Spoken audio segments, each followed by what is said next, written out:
किसी का चले जाना वो ये नहीं देखता, उसको मालूम है मेरा और मेरे परमेश्वर का रिश्ता क्या है, मैं उसके खातिर जाऊंगा। हालेलुया। सो ये अंतिम दिन है और बाइबल कहती है जहां परमेश्वर का काम हो रहा है, जहां उद्धार का काम ज्यादा है, जहां रूहें बचने का काम ज्यादा है, वहां शैतान भी जो है लोगों को वर्गला रहा है, लोगों को झुठला के धोखा दे के किसी न किसी तरीके से अलग करने का प्रयास कर रहा है। और बहुते हैं बाइबल कहती है जिनका प्रेम ठंडा पड़ जाएगा, लेकिन धन्य है वो जो अंतिम समय तक, अंतिम दिन तक धीरज धरेगा, क्योंकि उद्धार उसी का होगा। हालेलुया।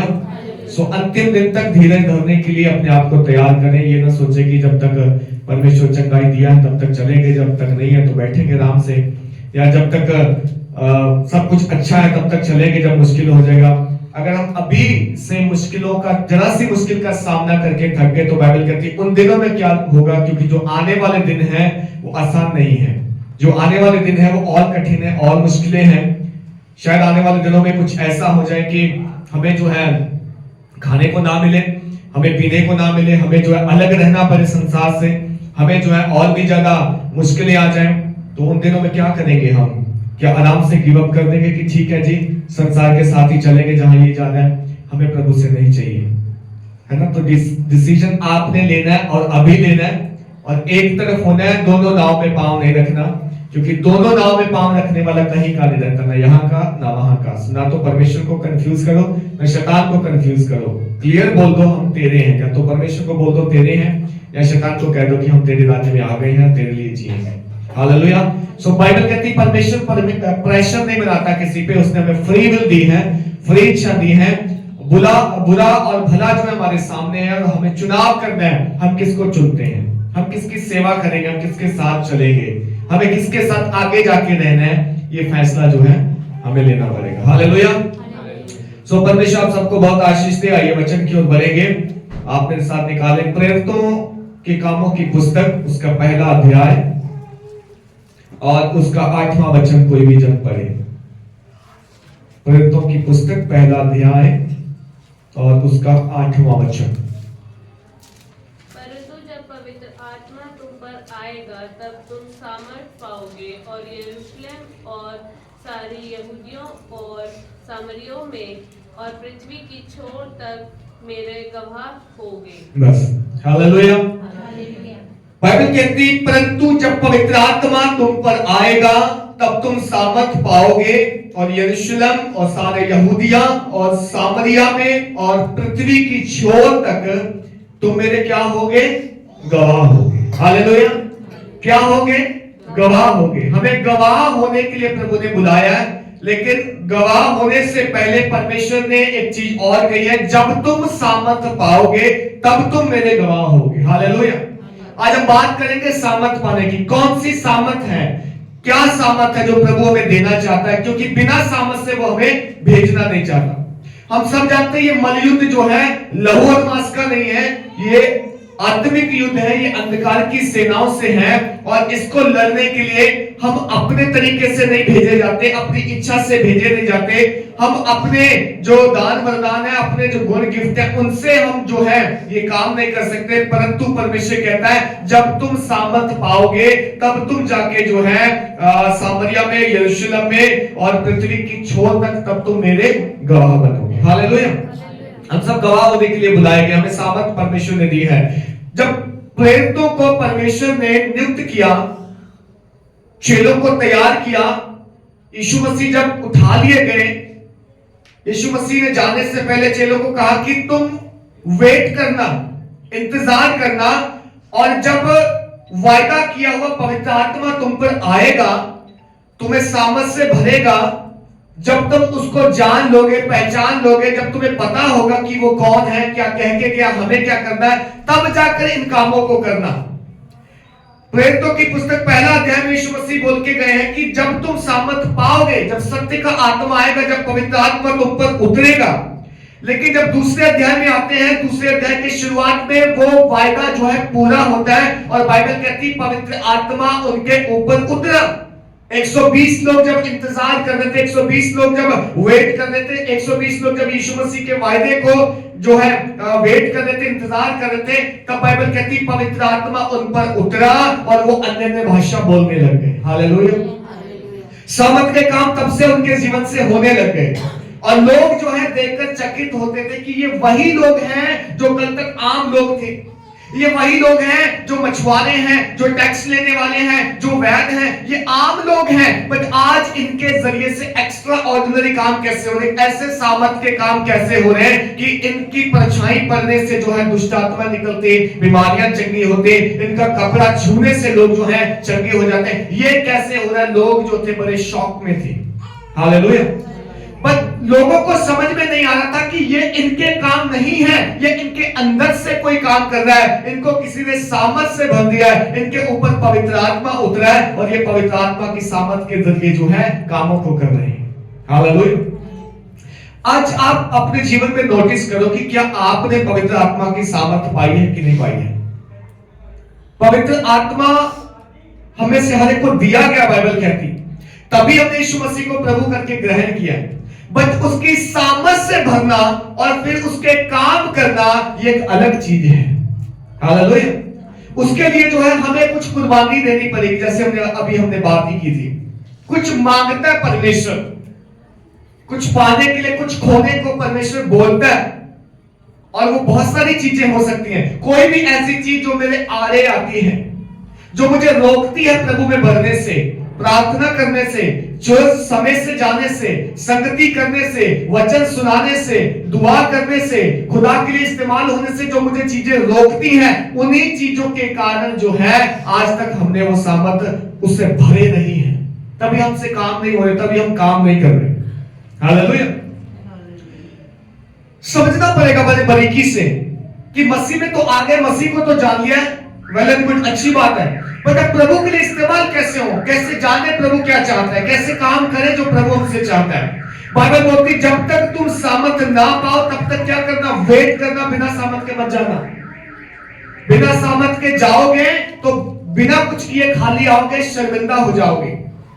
बट वेट करना जब तक तुम पे सामर्थ का आत्मा ना उतरे, जब वो उतरे उसको पाओ जब, तब तुम जाना और फिर सारे जगत में मेरे गवाह बनना, क्योंकि मैंने तुम्हें इसलिए बुलाया है। हालेलुया। सामर्थ पाके जब वो निकलते हैं काम करने के लिए तो बड़े बड़े काम होते हैं वहां पे। पतरस और यूहन्ना जब दोपहर के समय मंदिर जा रहे थे तो वो चंगाई करने नहीं जा रहे थे, कहीं नहीं लिखा, वो उनको मालूम था वहां पर जो है एक बंदा बैठा है उसको जाके हील करना है। वो बाइबल बोलती वो दोपहर के समय प्रार्थना करने जा रहे थे, और जब प्रार्थना करने जा रहे थे तो वो लंगड़ा वहां पे मिला जो मंदिर के द्वार पर छोड़ दिया जाता था, और जब उसने देखा और मांगा और उसने जब टकटकी लगा के देखा कि शायद ये जो लोग आ रहे मंदिर मुझे कुछ देंगे, तब बाइबल बोलती जो उनके अंदर था वो उन्होंने दिया, कहा यीशु मसीह नासरी के नाम से चल फिर। हालेलुया। सोना चांदी नहीं है हमारे पास, हम मंदिर में बड़ा चढ़ावा चढ़ाने नहीं आए, हम तो मंदिर में प्रार्थना करने जा रहे हैं, हम तो मंदिर में दुआ करने जा रहे हैं। लेकिन तुझे अगर हमसे वो चाहिए जो तू चाहता, मतलब जो तुझे आवश्यकता है हीलिंग की, वो हमारे अंदर है, हम यीशु मसीह के नाम से तुझे देते, चल और फिर। और बाइबल बोलते वो उसको उठाया पकड़ के घुटनों से और वो चलने फिरने लगा, वो चंगा हो गया। ये सामर्थ आने के बाद के काम है, ये पवित्र आत्मा उतरने के बाद के काम है। आज परमेश्वर हमसे चाहता है कि हम सबसे पहले खुदा को जाने, हमारी आत्मिक आंखें खुले, हम सामर्थ से भरे। जब हम पवित्र आत्मा से भरे हुए होंगे तो ये अपने आप से हमारे अंदर से उछलेगा, और जब बाहर आएगा लोगों को भी जीवन मिलेगा। हालेलुया। समस्या क्या है? समस्या ये है कि हम खुद खाली हैं। जब हम खुद खाली हैं तो हम क्या दें किसी दूसरे को? फिर आप कहते हैं हमने तो सुनाया वचन जी, वो मानता नहीं, हम क्या करें? आपने सुनाया लेकिन आपका जीवन खाली है। जब आप पवित्र आत्मा से भरे होते, वरदानों से भरे होते, सामर्थ के साथ आप इस्तेमाल किए जा रहे होते, तो आप एक बार भी किसी को बताते सुनाते, वो बंदा आपके द्वारा वचन सुन के हील होता और वो यीशु मसीह को जानता, जरूर जानता हो। जो भी गवाही आशा ने बताई आपको, जो यीशु मसीह रो रहा है, जानते किस लिए रो रहे हो? वो इसलिए रो रहे हैं कि उसके लोग जानते हुए भी अनजान हैं, और लोग जो है मतलब यीशु मसीह ना चाहकर भी लोगों को मरने दे रहा है, ना चाहकर भी। वो चाहता है कि कोई मरे ना। बर्बाद ना हो, किसी की लाइफ ना जाए। बट क्यों लोगों की लाइफ जा रही है, क्यों लोग बर्बाद होते हैं? लोग वचन को तोड़ रहे हैं, और वचन जहां टूट रहा है वहां परमेश्वर काम नहीं करेगा, वो मजबूर है। याद रखना, हालेलुया। वहां पर यीशु मसीह यही चीज बोलते हैं उस लड़की को कि मैं ना चाहते हुए भी लोगों को नाश होने दे रहा हूं। क्यों? क्योंकि मेरा वचन तोड़ रहे हैं। अगर इस्राएली, अगर परमेश्वर के लोग, अगर मैं आप खुदा का वचन माने, वचन में बने रहे, वचन के दायरे में रह के काम करें, तो हो ही नहीं सकता परमेश्वर हमें कभी ऐसे छोड़ दे। हो ही नहीं सकता परमेश्वर हमारे जरिए से काम ना करे। जब उसने बोले जाओ और गवाही दो, तो फिर आज हम क्यों नहीं वो काम कर पा रहे? इसलिए हम वचन में बने हुए नहीं है, हमने पवित्र आत्मा की सामर्थ नहीं पाई है, हमने खुदा को जाना ही नहीं है। हम सिर्फ सुनकर आए हैं, चंगाई ले ली है और अब खाली बैठे। अब हम कुछ प्रयास नहीं कर रहे, कुछ सैक्रिफाइस नहीं कर रहे। हम अगर टाइम से नहीं आ सकते चर्च, तो बताओ इसके बाद हम और क्या कर सकते हैं? सप्ताह में एक बार चर्च लगता है। अभी कई चर्च सप्ताह में 7 दिन हो गए। मैं सोचू अगर हम 7 दिन करते तो आप क्या बोलोगे? बोलोगे पासी आप ही कर लो। सप्ताह में 7 दिन कलीसिया लगती है, और जिनको जरूरत है वो आते हैं, चंगे होते हैं, सामर्थ से बनते हैं, प्रभु की वर्शिप करते हैं। वो जानते हैं खुदा तूने सब कुछ किया, हम तेरी वर्शिप ना करें तो हम क्यों आए फिर दुनिया में? क्यों बनाया फिर तूने हमें? फिर क्यों हम सेव हुए, क्यों उद्धार पाया हमने अगर तुझे ना जाने? आज का व्यक्ति जो है अपने कामों में व्यस्त होकर खुदा को समय नहीं दे पा रहा। समय नहीं है लोगों के पास। क्यों लोग संडे लेट होते? मैं बताता हूं आपको, क्योंकि सैटरडे के दिन हम 2 बजे से पहले सोते नहीं। मान लो आप में से कई लोग हैं, ये जो यंत्र है ना हमारे हाथ में, मोबाइल फोन, जिसको हम कहते हैं कि ये तो हमारी कुछ फैसिलिटी के लिए, ये फैसिलिटी के लिए नहीं है, आप इसे बर्बादी के लिए यूज कर रहे हैं। आपकी लाइफ खराब ना कर देगा तो मुझे कहना। कईयों की हुई है, कईयों की हो जाएगी। वो जो लड़की की गवाही सुनी है, वो कहती 7 बजे से उठ के रात के 2 बजे तक रील्स बनाती थी। वो लड़की, वो 18 साल की लड़की, सुबह के 7 बजे कहती मोबाइल मेरे हाथ में और बैटरी डेड भी हो गई, मैं तब भी रील बनाती थी, मैं तब भी लोगों को अपना जो है, अपना जो क्या बोलते हैं टैलेंट दिखाती थी दूसरों के। 24 घंटे कहती कि मैं सिर्फ थोड़े घंटे सोती थी, बाकी पूरा दिन मोबाइल में गुजरता था। और वो एक क्रिश्चियन खानदान से पैदा हुई लड़की थी। कब जीवन बदला उसका? वो कहती एक दिन कोई हमारे घर में प्रेयर करने के लिए आया, जब प्रार्थना करने के लिए आया, जब वचन सुन रही थी मैं, खुदा ने मुझसे बात की। कहती खुदा ने मुझसे बात की। ये वही वचन है, बाइबल कहती कि एक दिन वो अपने आपे में आया। कौन? उलाऊ पुत्र। पहले तो पैसा लेके भाग गया, चला गया, सब कुछ सोचा मेरा ही है, पर जब सब खत्म हो गया तो एक दिन अपने आपे में आया, फैसला किया मैं वापस जाऊंगा। आपका उद्धार पता कब होता है? आपका उद्धार उस दिन होता है जिस दिन आप अपने आपे में आते हो कि ये चीज मुझे डिस्ट्रॉय कर रही, चीज मुझे खराब कर रही, मैं फैसला लेता हूं मैं इसे छोड़ दूंगा। कुछ भी हो सकता है, वो व्यभिचार हो सकता है, वो नशा हो सकता है, बुरे दोस्त हो सकते हैं, वो अपने जिस्म को बर्बाद करना हो सकता है, वो मोबाइल हो सकता है, वो लड़ाई झगड़ा हो सकता है, कुछ भी हो। जब आप फैसला लेंगे कि मैं इसे छोड़ूंगा, बाइबल कहती है उस दिन परमेश्वर आपको अपनी आत्मा से भर देगा। हालेलुया। क्या परमेश्वर नाप नाप के देता है, तोल तोल के? हेलो बच्चों में आप अपना ध्यान खराब ना करें। क्या परमेश्वर किसी को नाप नाप के देता है? इसको इतना दे देता हूं, ये बड़े काम करेगा, इसको चल थोड़ा दे दो, इसने कुछ नहीं करना, इससे मैं कुछ बड़ा चाहता है। बाइबल कहती वो सबको एक समान देता है। फिर क्यों आज कुछ लोग ज्यादा भरे, कुछ खाली हैं? हेलो, क्यों आप लोगों के अंदर वरदान नहीं है? क्यों आप अन्य भाषा अभी तक नहीं पाए? क्यों आज तक आपको प्रोफेसी का वरदान नहीं मिला, हीलिंग का वरदान नहीं मिला? क्या परमेश्वर पक्षपात करता है किसी का? बाइबल बोलती कि प्रेरितों में की पुस्तक में लिखा है लोगों ने बपतिस्मा भी नहीं लिया था, परमेश्वर ने आत्मा से पहले भर दिया उनको। हालेलुया। वचन सुनने से, केवल यीशु को जानने से पवित्र आत्मा के वरदान मिले और वो अन्य भाषा बोलने लगे, भविष्यवाणियां करने लगे, हीलिंग के काम करने लगे। क्यों? उन्होंने अपने मन को खोल के तैयार कर दिया, जान लिया कि यीशु ही प्रभु है। अब मैं इसके बाद वो नहीं करूंगा जो मैं पहले करता आया था। जब मन परिवर्तन हुआ, जब अपना मुंह फेस जो है उधर कर लिया, पीछा कर लिया उस बात की ओर, बाइबल कहती परमेश्वर ने 1 सेकंड ही लगाया, उनको आत्मा से भर दिया और इस्तेमाल किया उनको। आज हम कितने सालों से मसीह में, हालेलुया। जानते क्यों? हमने अपने दोनों हाथ जो है एक इधर रखा है, एक इधर रखा। संसार नहीं छोड़ूंगा, लेकिन प्रभु तुझे भी मानूंगा। बाइबल कहती रह करता ऐसे खाली ही रहेगा तू। छोड़ो संसार को, छोड़ो दुनिया को, छोड़ो अपने रीति रिवाजों को, छोड़ो अपने दोस्तों को, छोड़ो अपनी संगति को, छोड़ो अपने कंफर्ट जोन को जो बिस्तर में 2 बजे तक मोबाइल चलाते हैं, छोड़ो अपनी उस नींद को जो 9 भी बज जाए तब भी कहते हैं कोई नहीं, आराधना निकल जाएगी, बच्चों के टाइम तो पहुंच ही जाओ। छोड़ो इसको।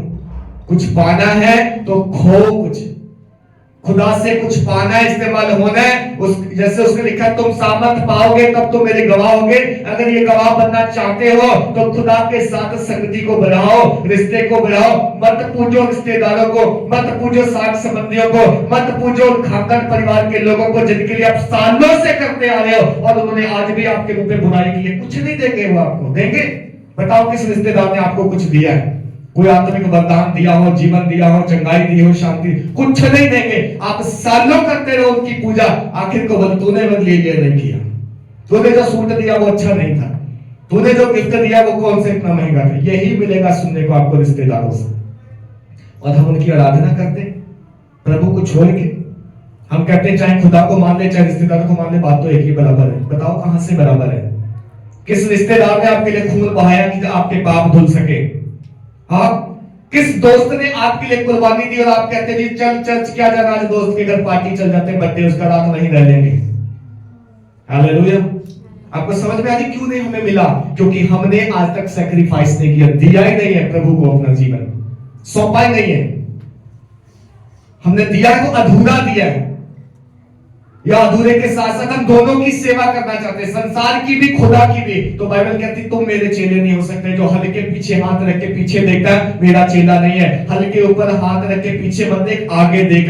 भूल जाओ चीजों को जो पिछली हैं, भूल जाओ जीवन को, भूल जाओ समाज को, भूल जाओ रिश्तेदारों दोस्तों को, प्रभु के लिए जियो, आगे बढ़ो। प्रभु 100 देगा आपको। बाइबल कहती तुम 1 छोड़ोगे मैं 100 दूंगा तुम्हें। और ये मुझे मालूम है, मुझे मिले। मैंने जिस दिन प्रभु के लिए डिसीजन लेना था, एक तरफ परिवार था, एक तरफ खुदा था। अब परिवार नहीं कहता खुदा पे जाओ, परिवार नहीं कह रहा था घर से जाओ, परिवार नहीं कह रहा था बाइबल स्टडी जाओ, परिवार नहीं कहता था कि यीशु मसीह को ग्रहण करो, लेकिन डिसीजन मुझे लेना था उस दिन। 2009 फरवरी के महीने से मैं जब से घर से निकला हूं, मैंने वापस कभी घर की तरफ नहीं देखा कि वो मेरे घर वाले हैं। मैं 2-2, 3-3 साल तक उनसे फोन पे बात नहीं करता, ये लोग बैठे इनको पता है। लेकिन क्या मुझे प्रभु ने अकेला छोड़ा? क्या प्रभु ने मुझे परिवार नहीं दिए? क्या प्रभु ने मुझे रिश्तेदार नहीं दिए? क्या प्रभु ने मुझे लोग नहीं दिए जिनको मैं कभी जानता ही नहीं था? जब प्रभु के लिए निकला था एक ही बात पता थी, कोई रिश्तेदार आए ना आए, कोई मेरा साथ दे ना दे, मैं प्रभु अकेले के लिए निकलूंगा। और प्रभु ने वायदा किया था मुझसे, तू अगर एक चीज मेरे लिए छोड़ेगा मैं तुझे 100 दूंगा और अनंत काल का जीवन दूंगा। उस जीवन के लिए जब मैं निकला तो आज मुझे कोई घटी नहीं है। हालेलुया। कोई घटी नहीं है। मैं कभी चिंता नहीं करता मेरा परिवार है तो वो क्या सोच रहा होगा या उनको मिलना है, कोई चिंता नहीं मुझे। मैं सिर्फ दुआ करता हूं उनके लिए। बाइबल कहती वो एक दिन आएंगे, वो एक दिन उद्धार पाएंगे, लेकिन मुझे कभी वापस शर्मिंदा नहीं होना पड़ेगा। ये डिसीजन लेने होते हैं प्रियो, ये फैसले लेने होते हैं, ये खुदा के लिए कुर्बानी देनी होती है। बिना कुर्बानी के जीवन नहीं है, बिना सैक्रिफाइस के लाइफ नहीं है, बिना कुछ खोए के कुछ बड़ा मिलने वाला नहीं। अगर कुछ बड़ा चाहिए खुदा से तो खुदा कहता है अपने आप को अलग कर, अलगाव का जीवन चाहता है खुदा। कितना कुछ खुदा जो है हमसे सैक्रिफाइस चाहता है। वो कहता है हर वो चीज जो तेरे आरे आती है, मेरे और तेरे आरे आती है, बीच में आती है, उस हर एक को छोड़ दे। कई बार खुदा आपको बोलेगा आप अपने रिश्तेदार छोड़ दो, कई बार खुदा बोलेगा अपने वो सगे दोस्त छोड़ दो जिनकी वजह से तू जो है मुझे समय नहीं दे पाता। हर वो दोस्त वो जो आ जाता है सैटरडे और कहता हूं आज पार्टी करते हैं, खुदा कहता है उसको छोड़ दे, मैं तुझे और दोस्त दूंगा, अच्छे वाले दूंगा जो तेरे साथ संगति में जाया करेंगे। हम छोड़ते नहीं है इसलिए हमें मिलता नहीं है, हम गंवाना नहीं चाहते उनको इसलिए हमें और जो बेहतर है हमारे लिए मिलता नहीं है। हालेलुया। याकूब कहता है तुम मांगते हो लेकिन उसको उड़ाने के लिए मांगते हो। हम कई बार परमेश्वर से, जैसे हमने अभी बोला था भीख मंगे वाली प्रार्थना, हम वही मांगते रहते, मुझे ये दे दे, टीवी दे दे, बीबी दे दे, दोस्त दे दे, घर दे दे, नौकरी। परमेश्वर कहता है इन सब का क्या यदि तेरा जीवन खराब हो गया, इन सब का क्या करेगा यदि तेरी लाइफ बर्बाद हो गई। कई बार हम परमेश्वर के सामने जाए तो कुछ ना मांगे, देखो कभी करके कुछ ना मांगे, मुझे कुछ नहीं चाहिए प्रभु, सब कुछ है, मुझे तू चाहिए। क्या चाहिए? मुझे तू चाहिए। और जब आप यीशु को मांगेंगे ना, वो आपको किसी भली वस्तु की घटी नहीं होने देगा। उसको मालूम है आपको क्या चाहिए। बट ये चाहिए वो चाहिए करके हम कई बार वो चीजों में फंस जाते चले जाते हैं, सच में जिनको पाकर हम कभी फिर वापस ही नहीं आते खुदा के पास। हालेलुया। आज समय है पवित्र आत्मा से भरने का, आज समय है अपने आप को ये कहने का कि खुदा मैं तेरे लिए इस्तेमाल होना चाहता हूं।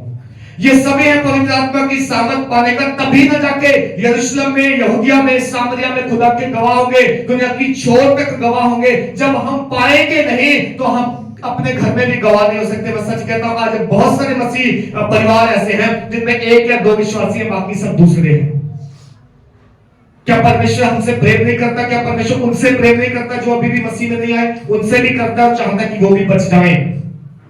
परमेश्वर फैमिली को देखता है, एज ए फैमिली हमें जो है बुलाता है। परमेश्वर एज ए फैमिली खुदा में सेव करना चाहता है। और वहां पर हम देखते हैं कि पौलुस जब सिलास जब जेल खाने में बंद थे, जब वहां पे आराधना हुई, प्रार्थना हुई, जब बेड़ियां टूटी, जब वो दरोगा ने उसने जो है उद्धार पाया, मसीह को जाना, तो कहता है क्या करो? तो पौलुस कहता है खुदा पे विश्वास कर, तब तू और तेरा घराना उद्धार पाएगा। हालेलुया।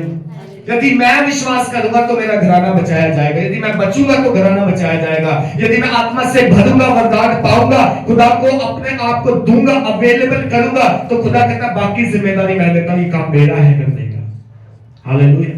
हम भागते कई बार जिम्मेदारियों से, हम भागते हैं, लेकिन परंतु जब पवित्र आत्मा तुम पर आएगा तुम सामर्थ पाओगे, और फिर तुम जब मेरे गवाह होने के लिए निकलोगे तब बड़े बड़े काम होंगे तुम्हारे जीवन से।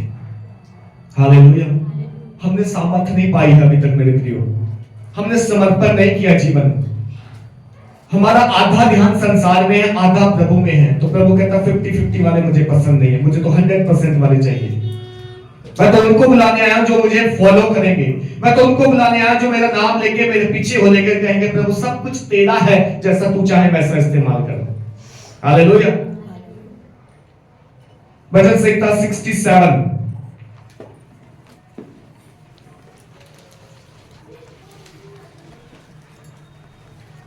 भजन संहिता 67 उसका 1 और 2 पर एक वचन।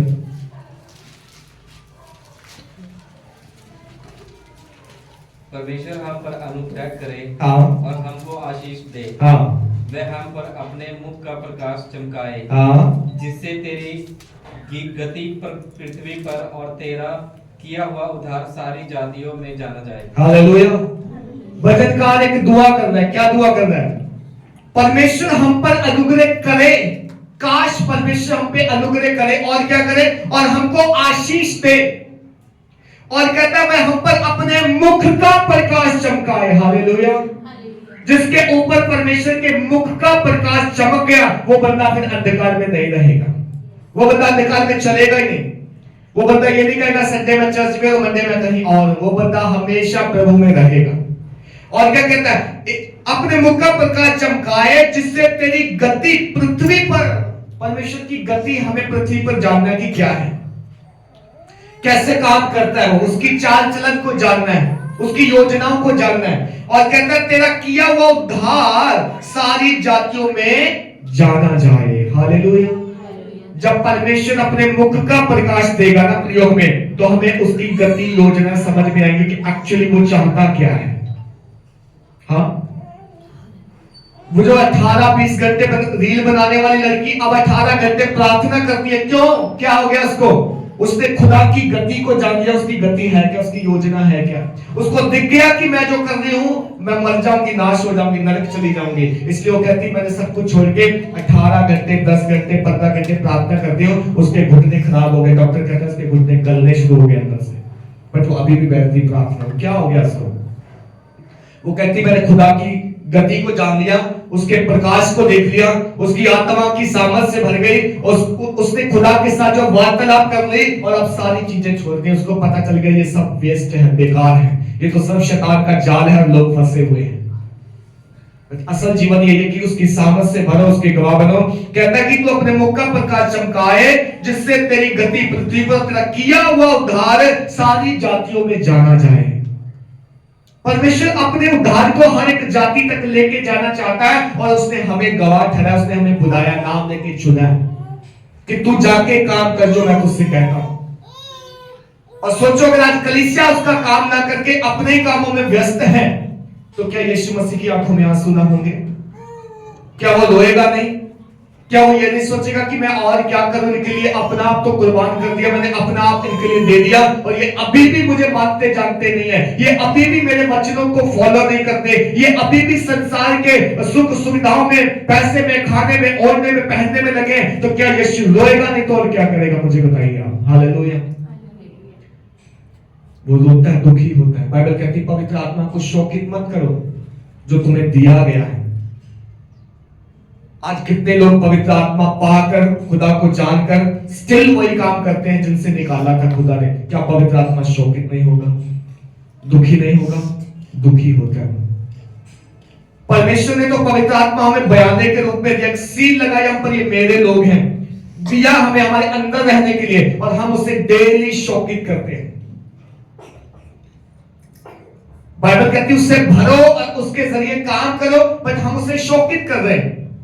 सोचो हमारा जीवन कहां होगा फिर? हालेलुया।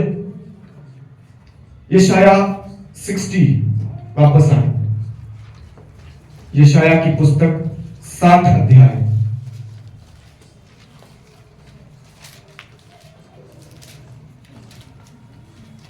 पढ़िए पहला और दूसरा वचन। उठ प्रकाशमान हो, हाँ। क्योंकि तेरा प्रकाश आ गया है और यहोवा का तेज तेरे ऊपर उदय हुआ है। हाँ। देख पृथ्वी पर तो अंधियारा और राज्य राज्य के लोगों पर घोर अंधकार छाया हुआ है, परंतु तेरे ऊपर यहोवा उदय होगा और उसका तेज तुझ पर प्रकट होगा। आमीन। परमेश्वर कह रहा उठ प्रकाशमान हो, अपना प्रकाश दूसरों को दे, उजियाला दे। क्यों? क्योंकि तेरा प्रकाश आ गया है और यहोवा का तेज तेरे ऊपर उदय हुआ है। हालेलुया। परमेश्वर का तेज हम पे हुआ है, परमेश्वर का प्रकाश हम पे आया, और परमेश्वर ये नहीं कह रहा बैठा रहे आराम से। परमेश्वर कहता उठ प्रकाशमान हो, अपना उजियाला दे दूसरों को, क्योंकि मैंने तुझे उजियाला ठहराया है। तुम जगत की ज्योति हो, अंधकार में मत चलो। कहता देख पृथ्वी पर तो अंधियारा है और राज्य राज्य के लोगों पर घोर अंधकार छाया हुआ है, बट मैंने तुझे अपना उजियाला दिया है। हालेलुया। हम कहते हैं पृथ्वी के लोग बड़े सुखी हैं, हम भी उनके जैसे बनना चाहते हैं। क्या वजह से सोते हैं वो लोग? सैटरडे को आराम से सोते, देर तक पार्टी करके संडे कहते हैं आराम से उठेंगे, आज क्या करना, आज छुट्टी है। हम भी उनकी कॉपी करते हैं कई बार, इसलिए हम जस्ट लेट हो जाते हैं। बट बाइबल क्या कह रही?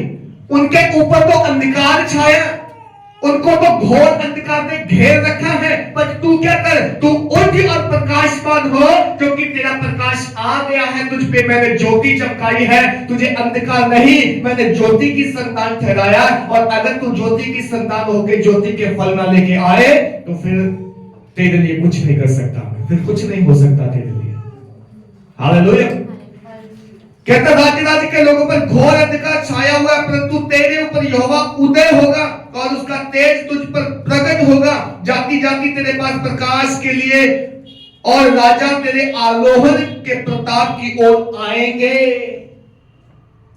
क्यों आज परमेश्वर आपको लोग नहीं देता मालूम है? क्योंकि उसको मालूम है तुम खाली हो, तुम्हारे पास किसी को भेज के क्या करेगा वो।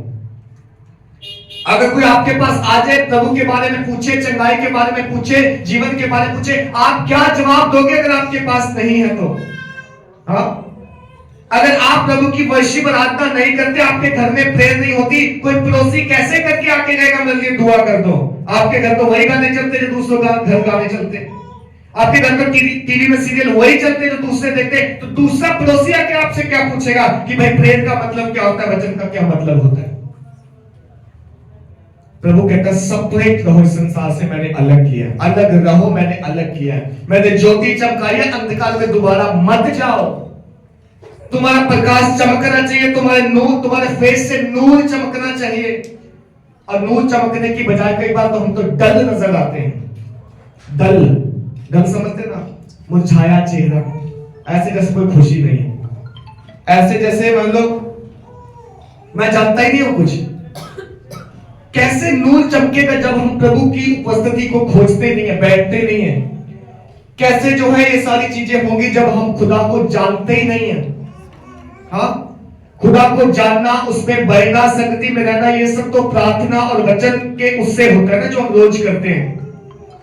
बट अगर हम कहते जी नहीं, हम तो खुदा को सिर्फ संडे टाइम देंगे, 2 घंटे जाएंगे और बाकी उस संडे वाला दिन भी जो बाकी 8-10 घंटे बचे वो भी हम अपनी मर्जी पूरी करेंगे। बाइबल में परमेश्वर उपवास के बारे में जब कहता है यशायाह 58 चैप्टर में, तो वो कहता है क्या उपवास के दिन तुम अपनी ही मर्जी पूरी नहीं करते? क्या उपवास के दिन तुम जो चाहते हो वही नहीं करते? तो ये उपवास कौन सा है? ये तो तुम अपनी इच्छा पूरी कर रहे हो। उपवास का मतलब है कि अपने आप को नम्र कर, दीन करो, उस दिन अपनी नहीं परमेश्वर की इच्छा को पूरी कर। यही असली उपवास है। हालेलुया। हम जब उपवास करें तो खुदा से कहें, खुदा सब कुछ तेरा है और जैसा तू चाहे वैसा हो। यही उपवास है।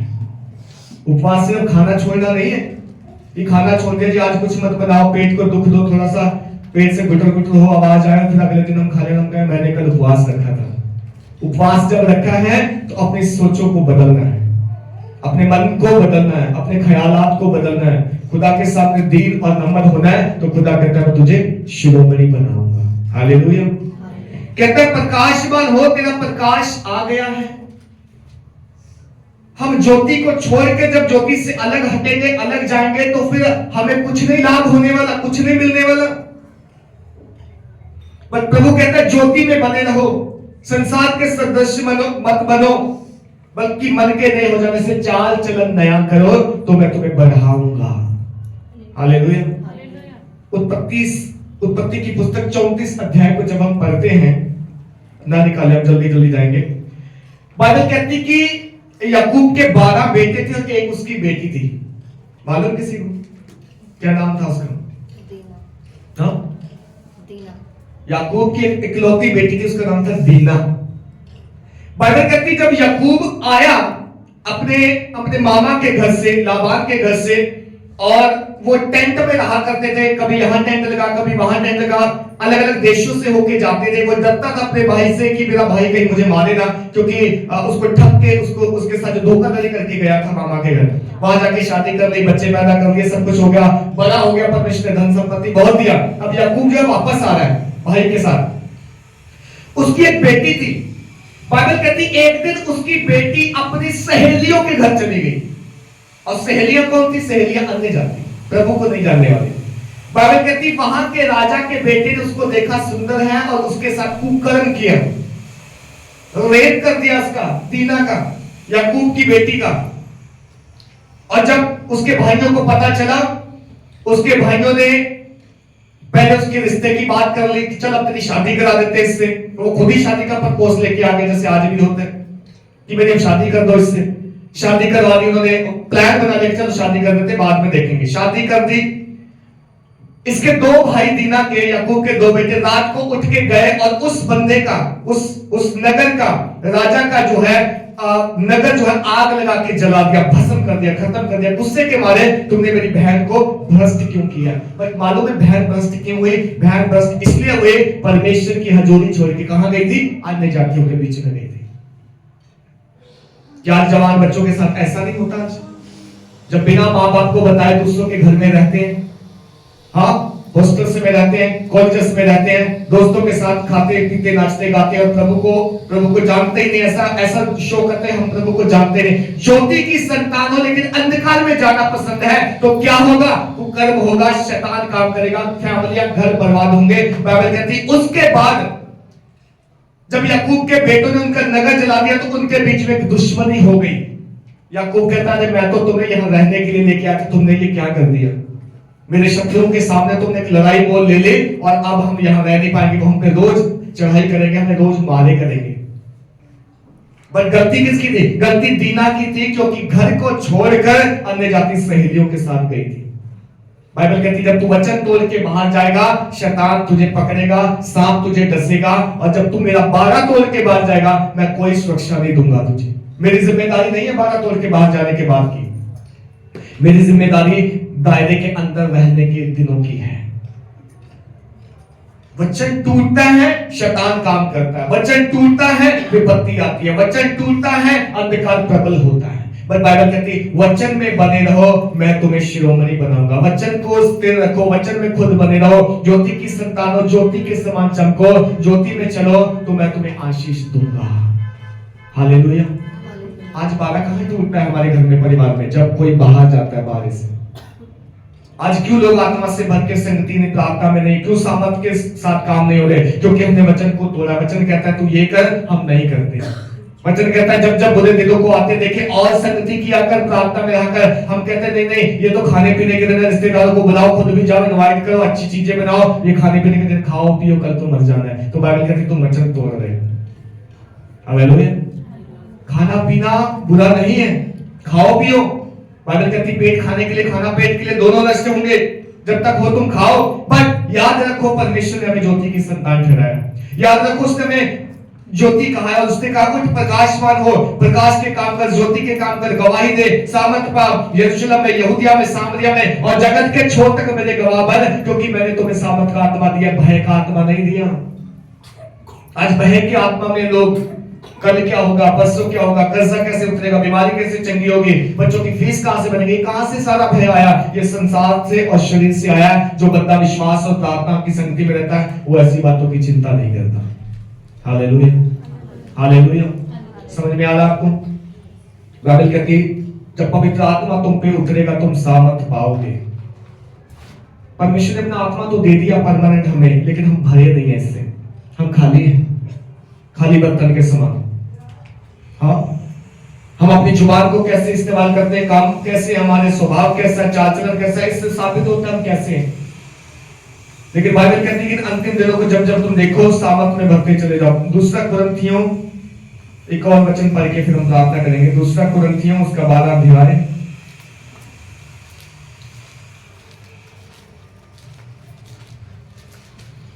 9 वचन। दूसरा कुरिन्थियों 12 का 9। पर उसने मुझसे कहा मेरा अनुग्रह तेरे लिए बहुत है, हम्म। क्योंकि तेरी सामर्थ निर्बलता में सिद्ध होती है। हाँ। इसीलिए मैं बड़े आनंद से अपनी निर्बलताओं पर घमंड करूंगा कि मसीह की सामर्थ मुझ पर छाया करती रहे। पर उसने मुझसे कहा मेरा अनुग्रह तेरे लिए बहुत है। किसने कहा? किसने कहा? आप कोई सुन नहीं रहे शायद वचन। किसने कहा? जब पौलुस ने प्रार्थना की तो यीशु ने कहा, क्या कहा? मेरा अनुग्रह तेरे लिए बहुत है, काफी है, क्योंकि मेरी सामर्थ निर्बलता में सिद्ध होती है। बाइबल यहाँ पे बात करती है पौलुस एक समय सिक हो गया, बीमार हो गया। पौलुस एक समय बीमार हो गया, इवन बीमार क्या, बाइबल कहती है उसे कांटा चुभवाया गया कि कहीं वो फूल ना जाए, घमंड से ना बन जाए, क्योंकि उसके द्वारा काम बहुत हो रहा था, सामर्थ के काम होते, चमत्कार होते थे, चिन्ह दिखाता था वो। लोग उसे देखकर जो है कई बार उसकी पूजा प्रार्थना, उसकी आराधना करने लग जाते थे कि ये कोई बंदा स्वर्ग से उतरा है। बाइबल कहती है उसको एक कांटा चुभोया गया परमेश्वर की तरफ से और सिक हो गया वो, और उसने फिर प्रार्थना की यीशु मसीह मुझे चंगा कर। बाइबल कहती है उसने एक बार प्रार्थना की, 2 बार की, 3 बार की, लेकिन कोई जवाब नहीं आया। परंतु जवाब क्या आया? पर उसने मुझसे कहा मेरा अनुग्रह तेरे लिए बहुत है और मेरी सामर्थ तेरी निर्बलता में सिद्ध होती है, इसलिए मैं बड़े आनंद से, फिर पौलुस कहता है मैं बड़े आनंद से अपनी निर्बलताओं पर घमंड करूंगा कि मसीह की सामर्थ मुझ पर छाया करे। हालेलुया। जब आपके जीवन में कोई प्रॉब्लम आती है तो गिव अप मत करो। ये मत सोचो कि ये प्रॉब्लम पता नहीं कहां से आ गई, अब परमेश्वर मेरे साथ नहीं है, अब परमेश्वर मुझे इस्तेमाल नहीं करेगा, अब परमेश्वर मुझे अकेला छोड़। परमेश्वर कहता है निर्बलता भी जब आती है उनमें भी मैं तुम्हें सामर्थ देता हूं, बस विश्वास योग्य बने रहो। हालेलुया। बस अपने आप को खुदा के वचन में बनाए रखो, छोड़ो मत, त्यागो मत, दुआ मत छोड़ दो, प्रार्थना मत छोड़ दो। हम क्या करते हैं? हम 4 दिन कोई अच्छा काम करना शुरू करते हैं, 5वें दिन रुकावट आती है, हम कहते हैं यार रुकावट आ गई, अब नहीं होगा हमसे। हमने बड़ा अच्छा रूटीन बनाया था, प्रार्थना किया, लेकिन मेहमान आ गए 2 दिन, हमारा रूटीन खत्म। आप उन मेहमानों को साथ लेके क्यों नहीं बैठते? आप उनको ये क्यों नहीं कहते कि भाई ये दुआ मेरी, ये रिश्ता जो मेरे और परमेश्वर के बीच में, ये हमारी दुआ बंदगी का टाइम है, आप आए हो, आपका आदर करते हैं, आपको खिलाएंगे पिलाएंगे, लेकिन आओ लेट्स प्रे नाउ, अभी प्रार्थना का टाइम है। हम नहीं करते, हम कहते यार आज छोड़ रहने दे। हम दूसरी तरफ कहते हैं लोगों को हमारे लिए दुआ करो, बट हम खुद नाका डाल देते, रुकावटें आ जाती, पीछे हट जाते, मान लो बीमार हो गया, हमने छोड़ दी, कोई दिक्कत आ गई, मुश्किल आ गई, हमने छोड़ दिया। ऐसी बातें जब हमारे जीवन में आती है तो प्रभु का वचन कहता है कि मेरा अनुग्रह तुम्हारे लिए काफी है, तुम्हारी निर्बलता में भी मैं तुम्हें जो है बुद्धि समझ दूंगा, तुम बने रहो, करो उस काम को। पौलुस कहता है जो मुझे सामर्थ देता है मैं उसमें सब कुछ कर सकता हूं। हालेलुया। ये शैतान का यंत्र है मुझे और आपको रोकने के लिए। हाँ, मैं और आप अगर अच्छा काम शुरू करेंगे ना तो शैतान जो है तड़पता है, उसे आग लग जाती है, बस वो तो चाहता है बस इसे रोको किसी तरीके से। और सोचो एक बंदा एक अच्छा काम करने के लिए निकला और शैतान उसको आके रोके और वो रुक जाए तो शैतान तो रोज आके रोक देगा उसे। अगर एक व्यक्ति मेरी प्रार्थना के लिए रुकावट है तो याद रखना व्यक्ति अलग अलग रंग में रोज आएगा वो। आज कोई है कल कोई आएगा तो आप रोज रुके रहोगे। सोचो किसका गया तो आपका, किसी का कुछ नहीं गया। जिस दिन आप उस रिश्तेदार का सामना करने के लिए खड़े हो जाते हो, उस व्यक्ति का, उस बंदे का, उस बीमारी का, उस रुकावट का, उस दिन आपने विजय पानी। परमेश्वर कहता धन्य है तूने विजय पाई, मैं तुझे जीवन का फल दूंगा। जिस दिन आपको आपका कोई वो पड़ोसी, वो रिश्तेदार, वो बंदा आके आपको बुरे काम में लिप्त करे, साथ ले जाए, कहे आओ छोड़ चल क्या करना है, ये तो तू रोज करता है चल, और आप उसकी हाँ में हाँ मिला दिए, आप हार गए उस दिन। प्रभु कहता उठ खड़ा हो, उठ प्रकाशमान हो, उठ तुझ पे ज्योति मैंने उड़ेली है, ज्योति को इस्तेमाल कर, उठ अपने शब्दों से सामना कर शैतान का। हमें अपनी बीमारी का सामना करना है, हमने उस परीक्षा का सामना करना है, हमने उस व्यक्ति, बंदे, रिश्तेदार का सामना करना है जो हमें नाश करने के लिए भेजा गया। याद रखना वो भेजा गया है, वो आया नहीं, वो भेजा गया है। उसके पीछे की योजना है, उसके पीछे फोर्स है, उसके पीछे नेगेटिव ताकत है। अगर आप उस पे ढह गए, बह गए, अगर आपने उसमें हाँ में हाँ मिला दे तो सोचो आप नहीं बच पाओगे, वहीं के वहीं रह जाओगे। लेकिन परमेश्वर कहता है सत्य का आत्मा तुम पर आएगा, तुम सामर्थ पाओगे और तुम गवाह होगे। तुम चुप नहीं बैठोगे, तुम जाओगे, तुम निकलोगे, तुम रास्ते में जाओगे, लोग तुम्हें वचन सुनाने के लिए मिलेंगे, तुम रास्ते में जाओगे, लोग प्रार्थना करवाने के लिए मिलेंगे, तुम रास्ते में मंदिर में जाओगे दुआ करने, वहां पे लंगड़ा मिलेगा, कहेगा कि मुझे कुछ दे दो, तुम कहोगे मेरे पास कुछ नहीं है, मैं यीशु के नाम से तुझे बोलता हूं चल फिर। ये सेवा है, ये प्रभु की गवाही है, इसके लिए खुदा ने हमें बुलाया है। आज अपने आप को तैयार करना है, आज अपने आप को संसार से अलग करना है। याद रखना जब तक अलग नहीं करेंगे ना आप, तब तक प्रभु काम नहीं करेगा। जब तक आप दोनों हाथों से दोनों चीजों को पकड़ना चाहते हो ना तो प्रभु कहता तू संसार को ही पकड़ ले, फिर मुझे रहने दे, मैं किसी और को देख लेता हूं। आपको कहना पड़ेगा प्रभु मैं संसार से अलग होना चाहता हूं, बस हैबिट को छोड़ना चाहता हूं, मैं उस क्या बोलते हैं उस मजबूरी को छोड़ना चाहता हूं जो मुझे सालों से दबाई पड़ी है और मैं उसमें घिसा पिसा चला रहा हूं। मैं कोशिश करता हूं उठने की लेकिन उठ नहीं पाता। आज प्रभु कहता है फैसला ले, उठ खड़ा हो, मैं तुझे सामर्थ दूंगा। तू कमजोर है, तू कहता है कि मेरा शरीर साथ नहीं देता, लेकिन शरीर को बनाने वाला मैं हूं। तू शरीर को टूटे और फूटे को इस्तेमाल कर, मैं तुझे खड़ा करूंगा, बढ़ाऊंगा। याद है जब हम इन चीजों का एक्सक्यूज बना लेते हैं ना, मुझे दर्द होना शुरू हो जाता है, मेरा पेट दर्द होने लगता है जब दुआ करूं, जब दुआ करता नींद आने लग जाती, जब वचन पढ़ना चाहता हूं पता नहीं क्या हो जाता है, कोई आ जाता है। ये सारे एक्सक्यूजेस हैं, लेकिन इनके विरुद्ध जब आप खड़े होगे तो परमेश्वर मदद करेगा।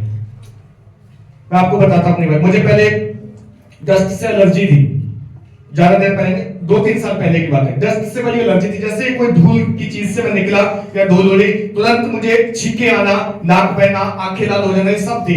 और अक्सर तब होता था जब मैं दुआ में बैठने वाला होता था, अक्सर तब होता था सैटरडे की नाइट को होता था मुझे, ताकि मैं रात को प्रार्थना न कर पाऊं और संडे जो है मेरा आम चला जाए।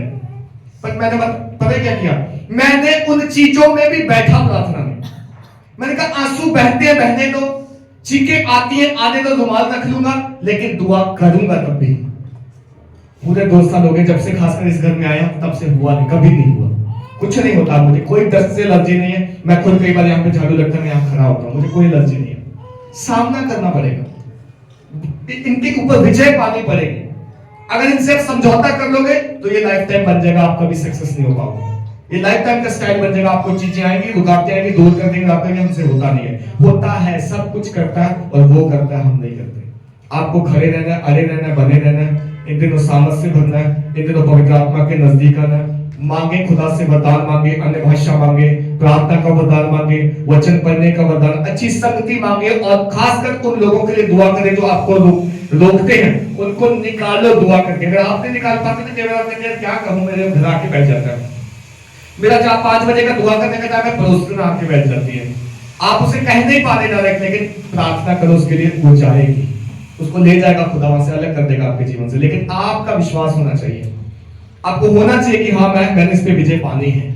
आपको होना चाहिए कि ये रुकावट है, आपको समझना पड़ेगा, एक्चुअली जानना पड़ेगा कौन मुझे रोक रहा है विश्वास में, संगति में बढ़ने से, सामर्थ्य पाने से। जब आप उसका सामना करोगे खुदा आपको सामर्थ्य देगा। आइए अपने सामने खड़े हो जाए।